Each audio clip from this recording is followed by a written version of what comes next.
So I want to start by taking you back to 2013.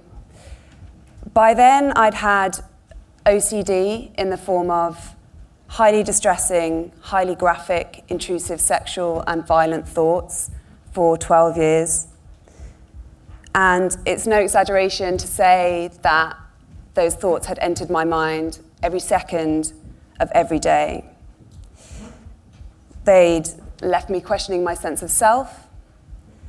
They had led me to quit university, and they'd led me to become suicidal. At the time, for 7 of those 12 years, I didn't even know that I had OCD, because most people don't know that OCD can manifest in this way. And as a result, I thought I was the only person in the world that had ever experienced those things. I was deeply ashamed, and I hadn't told anybody in my life. So I was age 27, and I'd sat on this secret for 12 years. But in 2013, I was out of the other side of effective therapy for OCD, and the immense relief that I felt at feeling just a little bit better inspired me to want to tell my story. And I had tried to articulate it to the people in my life. My sister's here tonight. I had tried, I think I'd printed off a Wikipedia article and tried to get that out there. But actually I'd censored myself for so long that I couldn't find the words to do it. And the only way that I could find that I could talk about this was on the page. And at this time, as I said, people just didn't know that this kind of OCD existed. It had never been spoken about in mainstream media before. So I pitched my story as an article to The Guardian, and they ran it on their front page. I didn't write the title myself. I was white as a sheet that morning when I got to the corner shop, and I saw it on the stands, and I just burst out laughing because I was just like, oh my God, that's not one that's going to end up on Mum and Dad's fridge, my dirty little secret. Anyway, I managed to squirrel it under my coat. I got it back to my flat in London, and I had it on the coffee table in front of me, and I was just thinking, oh my God, what have I done? I knew at that moment that every single person in my life, everyone that knew me, everyone that loved me, would be reading my dirty little secret and finding out that I had essentially been keeping the biggest part of myself secret for most of my life. I was just like, oh my God, what have I done?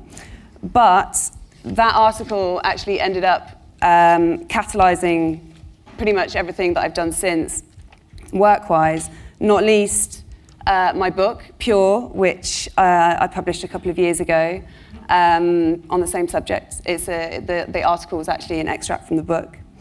And since then, Pure has been commissioned into a 6-part drama series by Channel 4, which is funny for me to have gone from, this being a secret that I kept, it was in my head, I was like, I'm the only person in the world, and now it's going to be on the telly where millions of people are going to be watching it.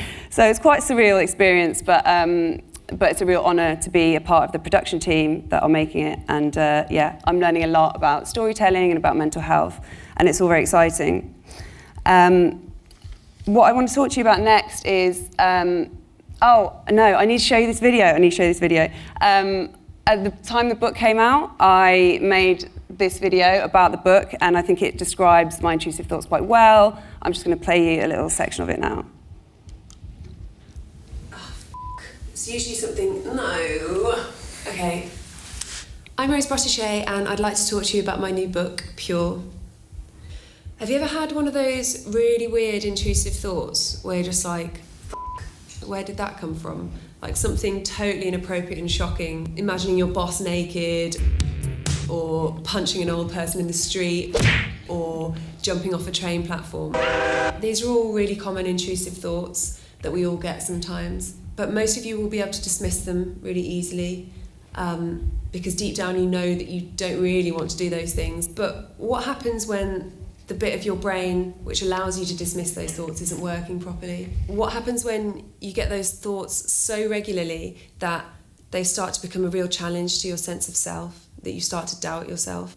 what happens when the bits of your brain which tell you who you are break down. That's what my book's about. I tend to be quite facetious about it, but Pure is a really serious book at heart. It's about uncertainty and how trying to banish uncertainty in the pursuit of happiness actually makes us more unhappy. It's about finding beauty in greyness and ultimately about celebrating the unfathomable weirdness of the human mind. So yeah, that's Intrusive Thoughts as I experience them. A fictionalised version of my story is going to be on the telly, as I said. It's coming out next year, and yeah, I'm very excited about it. One of the other projects I've got going on at the moment is I am on the board of a charity called intrusivethoughts.org, and this charity is based out of New York.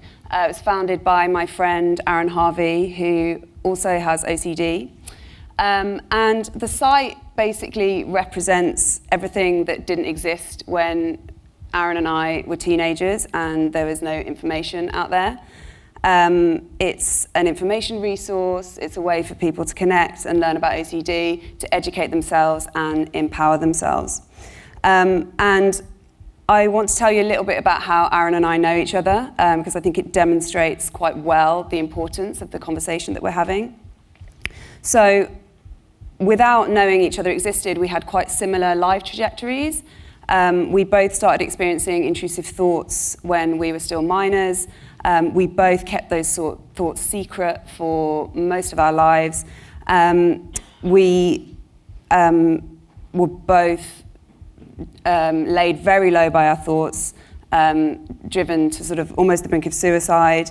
Aaron's from coastal Florida. I grew up on the outskirts of Dudley, so I think perhaps that's where the comparisons end. But we both left our hometowns and ended up working in advertising, me in London, Aaron in New York, where he founded his own creative agency. So on the morning of 31st of August 2013, when my article came out in The Guardian, one of the people that read it was Aaron. And at that point, he hadn't told anybody about his experiences either, and he used the article to do that, to start to tell people about what he'd been through and the secret that he'd been keeping. And he then later asked me, he got in touch and he said, I'm aware of your work, will you be on the board of my charity? So yeah, if this had existed when I was 15 years old and I started experiencing intrusive thoughts, I think life could have been quite different. And as you can see, it doesn't really look like a mental health site. That was kind of part of our brief. It's quite playful, it's very spacious. I think it's quite beautiful. One of the other pieces of work that we've been working on together is our Intrusive Thoughts chatbot. Now, the chatbot has been really interesting for me in that I've told my story in lots of different media, from the article to the book to the TV show. But what's quite interesting about an unassuming little chatbot is that it is a purely linear way of telling a story, right? So with a website, you can click around. With a book, you can turn to XYZ page. With a film, you can fast forward. But here, we have a really unique opportunity to take someone by the hand and take them on a linear journey. So what this represents for the team at Intrusive Thoughts is a really unique opportunity to say, if I'd have had the chance when I was 15 to sit down with someone and have them tell me everything that I needed to know about OCD, not only what would they say, but what order would they say it in, and how would they bring the most relief. So that's what the chatbot is about. We haven't launched yet, but it has massive potential. There's around 40 million Facebook users with OCD, so if we can get to just a tiny fraction of them, I think we'll be making a difference. The first day that I got the chatbot back from the developer, I was testing it. The working title of the chatbot is just OCD, and I was testing it on my phone, and my notification center suddenly lit up on my iPhone, and it kind of generated an impromptu piece of digital art that was kind of looking into what my mind must have looked like for the past 15 years, which I'm just going to show you now. OCD sent you a message, OCD sent you a message, now, 2 minutes ago, 3 minutes ago. And I thought that was quite appropriate given that OCD has been sending me annoying notifications every minute for the last 15 years. But it's going to sound funny, but I was actually quite moved when I saw that on my phone. Like I felt like weirdly seen, like I wasn't expecting it, I was surprised. And I think it was just a little moment that reminded me why technology is so uniquely exciting when we're exploring mental health, because it shows us things that we can't see. And I think far from being like cold and clinical, it can actually bring us to a more deeper, intimate understanding of who we are. So going back to August 2013, when my Guardian article came out, and I was sat in my living room in London, knowing that everyone in the world was reading this. Actually, it's quite a graphic story. Like it's, I didn't like pull any punches with it. I kind of, I was at that point where I just wanted to like let it all out there, lay it bare, so to speak. And I was white as a sheet. I was just like, oh my God, I know what I've done. And before 9 a.m. even rolled around that morning, I started getting emails from people who'd read it around the world. And one of those emails came from a 53-year-old lady. And I later asked her permission to print this email in my book, which is why I share it with confidence tonight. I showed my mother your article, as I knew, although she might find it painful, she would want to know. I've often said to her that I felt that no one else shared my pain. She cried when she read it. I put my arms around her and told her she wasn't to blame, and that I'd just been born in the wrong time, in a time when no one understood these things. I think that time is about to change. And the reason that I do what I do, and the reason I'm trying to find different ways to talk about mental health, is because I don't want there to be a wrong time to be born with a certain type of mind. I think that's really sad that you could get born into this big wide world and no one understands you because no one's ever seen what's going on in here, because no one's ever spoken about it, because it's the wrong time. This lady missed it by a generation. I missed it by half a generation. And I think we need to use media and technology and storytelling to make the wrong time the right time. And the reason I've so often got a big fat grin on my face when I'm talking about mental health, even though that might seem incongruous or inappropriate, is because I share this lady's optimism. I agree with her. I think that times are about to change too. Thank you.